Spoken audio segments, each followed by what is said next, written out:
Sot Tirana ka një realitet tjetër, Shqipëria ka një realitet tjetër. Të rinjt, apolitik, politik, të djathtë, të majt, kanë mbushur sot sheshe për treguar që janë kundër sistemit rilindjes, kundër atij sistemi që i ka detyruar ato për vite me radhë të largohen, kundër atij sistemi që sot e ka kthyer Shqipërinë në të pajetueshme, e ka kthyer Shqipërinë të shtrenjtë, e ka kthyer Shqipërinë në një vend të pakicës, jo në një vend të shumicës. Për vite me radhë flasim për këtë sistem, e veshët kanë qenë të mbyllur, sytë kanë qenë të mbyllur, nuk janë dëgjuar asnjë nga kërkesat që ne këtu kemi bërë në vite.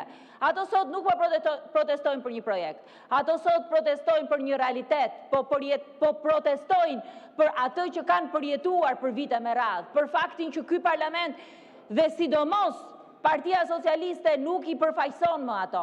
Ato sot protestojnë për sistemin e kapur, protestojnë për ligjet që vinë këtu dhe miratohen duke mbrojtur pakicën e qytetarëve.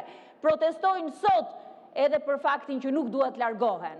Kam qenë ditën e parë që shkoj në atë protest, që ditën e parë që jam ulur me ato qytetarë dhe nuk ka pasur emocion më të madh se dëgjosh e të shohësh të rinj shqiptar me flamurin e bukur në krah e që këndojnë himnin dhe që janë kundër asaj që rilindja sot ka mbjell, kundër asaj që rilindja ka bërë në këto 13 vite, kundër asaj që po ndodh sot në Shqipëri.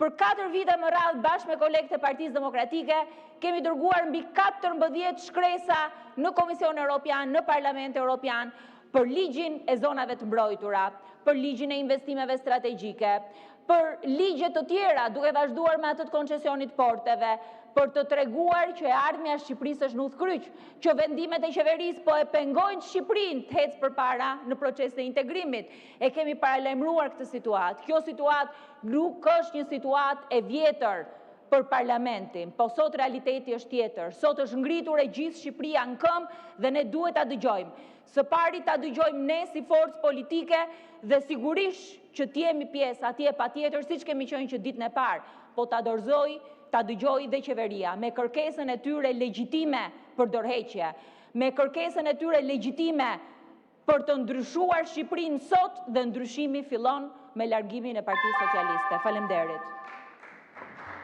Faleminderit. Zonja Elda Hoti.